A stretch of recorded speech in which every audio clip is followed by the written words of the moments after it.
Now, Chapter 3. So finally, I will discuss the impact of the projects that have increased agricultural productivity on the rural environment. I will briefly describe my background. I joined the Ministry of Agriculture, Forestry and Fisheries, called MAF in short, after graduating from university. At MAF, I was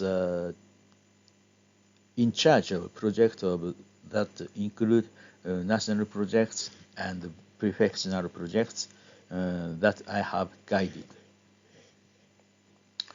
After working for 20 years at MAF, I moved to a research institute named National Institute for Rural Engineering, located in Tsukuba City, to research rural ecosystem. I was recruited at Kitasato University 6 years ago as a professor. My point, I said, is that I have experienced planning and construction of projects.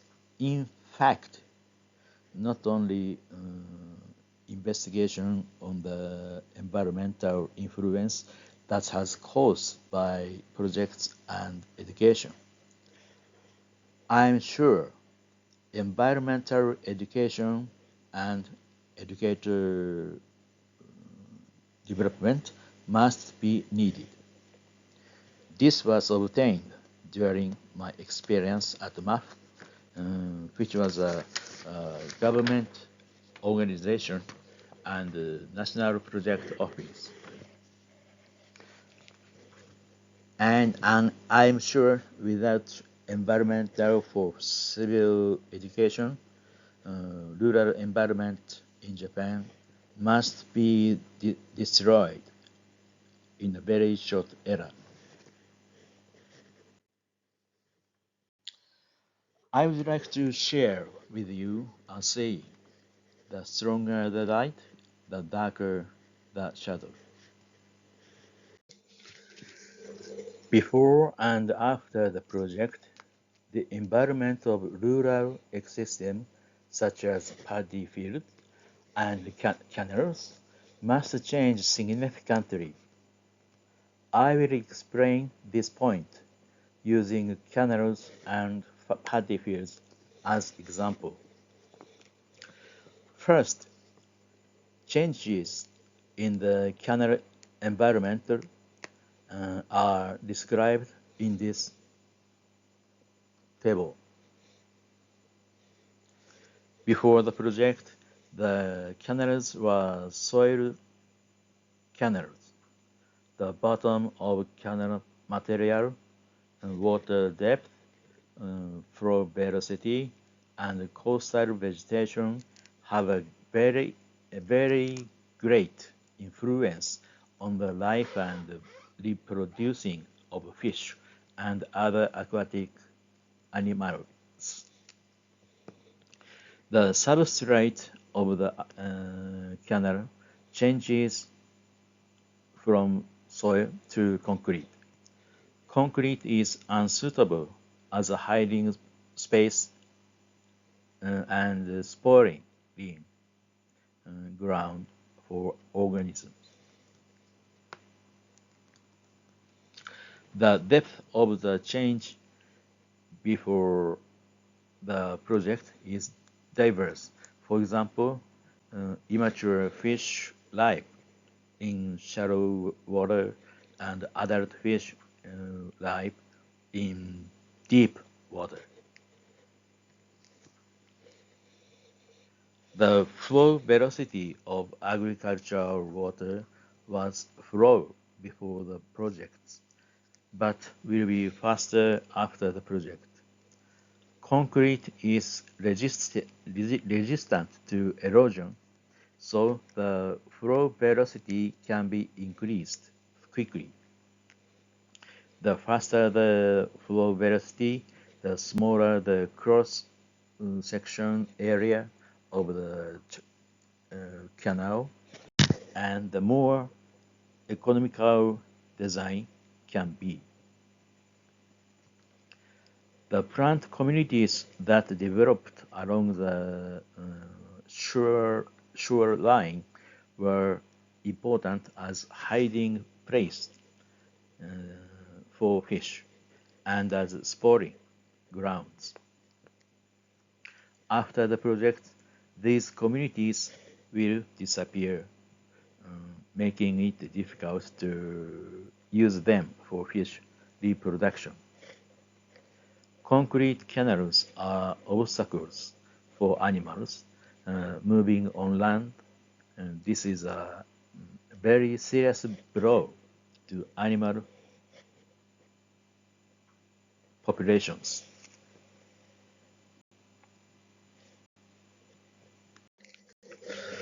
What about paddy fields?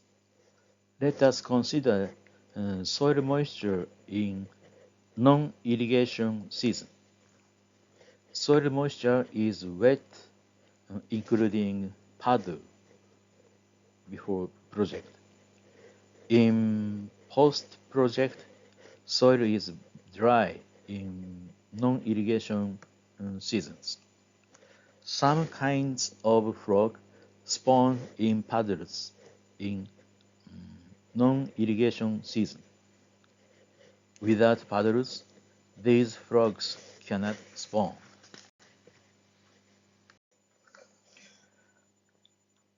Let's look specifically at these examples. Fish cannot go upstream because of the drop work. Fallen into canal, frog, this is frog, cannot jump up out of canal. The height is very great.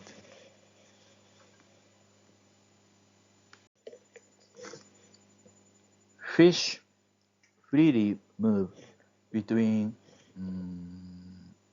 canals and paddy field to spawn and grow before the project. After the irrigation season, the water level will fall. Water level will be low, and the fish return to the canal. Although project is done, agricultural productivity has increased really, but fish in the drainage canals cannot migrate back to the paddy fields after projects.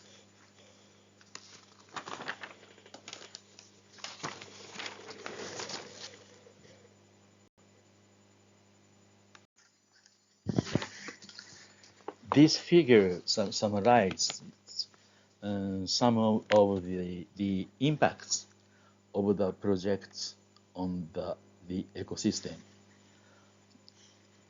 Drop work prevent fish from migrating upstream in the canal, and canal itself also hinder the migration of frog that migrate to the waterway to spawn. The separation of the paddy field and canal prevent fish from migrating back to the paddy field.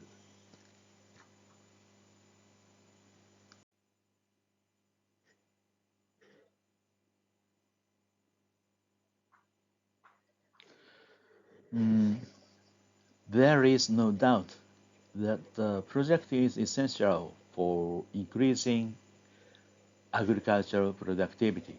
However, it is a fact that the ecosystem, especially the rice paddies, was rapidly deteriorating. The stronger the light, the darker the shadow.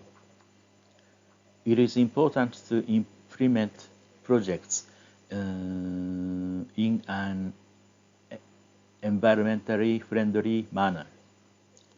For this reason, various ecosystem conservation facilities have been devised.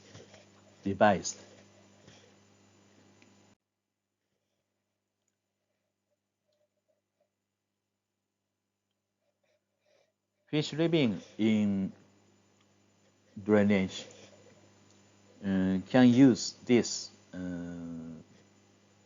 fish way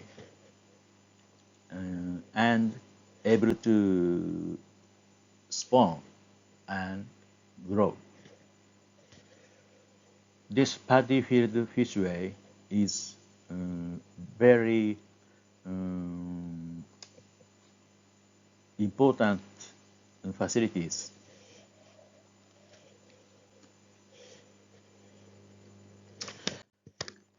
And Mori studied that large population and body side in paddy field with and without paddy field fishway constructed.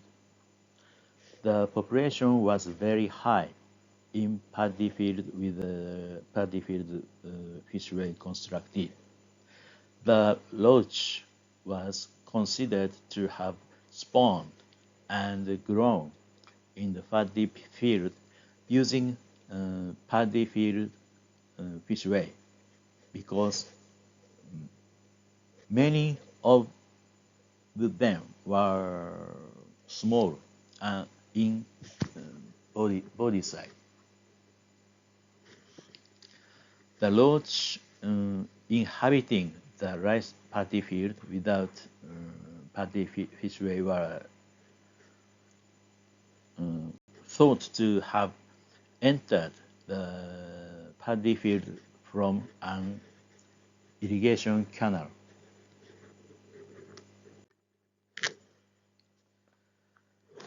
Drop work is a necessary facility to ensure the safety of a irrigation canal.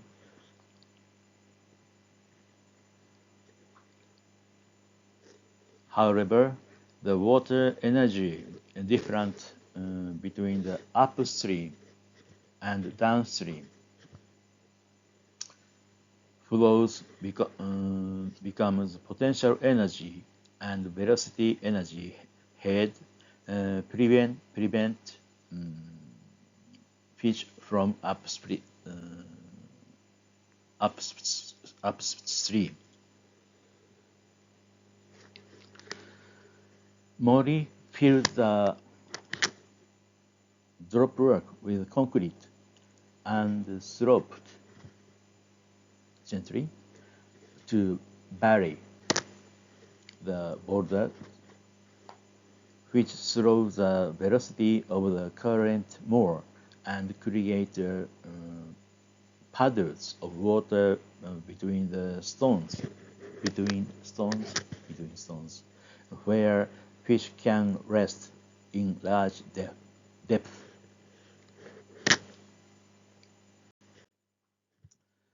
The results are shown in this figure. The effect of fish way is clear.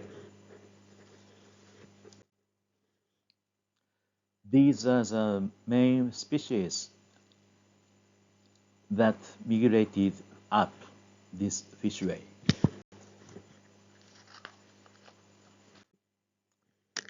This is a typical case.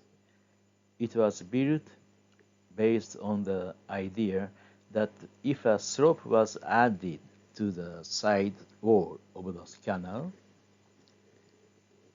this is a slope, this is side wall.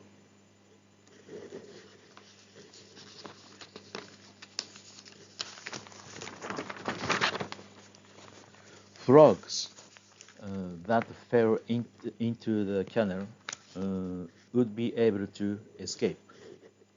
However, frogs cannot escape from canals where water is always flowing, such as agricultural drainage canals. I have continued to sound the alarm about this, but the adoption of these sloped canals continues. I am so sorry.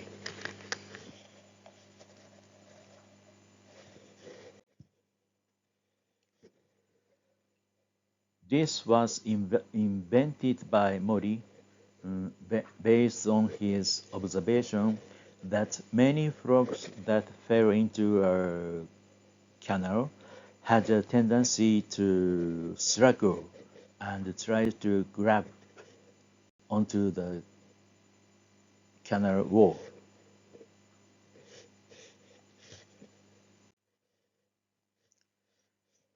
If the water velocity is slow, the probability of escape is high.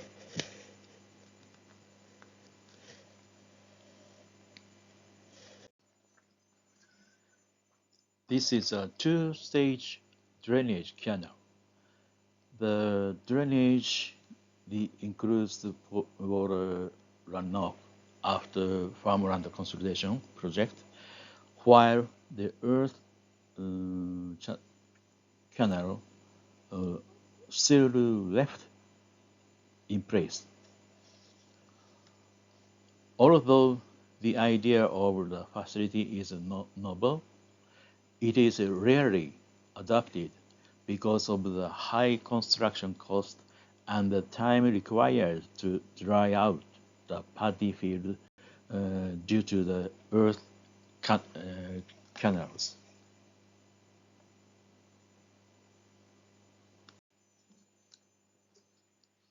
In addition to the above, many other methods have been devised to conserve the ecological environment. These have been compiled by the Ministry of Agriculture and Forestry and Fisheries of Japan. The URL is as follows. It has been more than 20 years since ecosystem conservation measures in the projects began in Japan. Conservation facilities are not planted necessarily based on scientific evidence, except for national projects or large-scale projects. Monitoring after completion of facilities is insufficient and not published. These problems are caused by the time-consuming coordination with farmers, the lack of clarity about who should conduct the monitoring, and the lack of the clarity about who should consolidate and publish the monitoring result obtained. That's all my lecture. At the end of the lecture, I'd like to say that I would like you to consider the relationship between economical effect and ecosystem at all time. Thank you.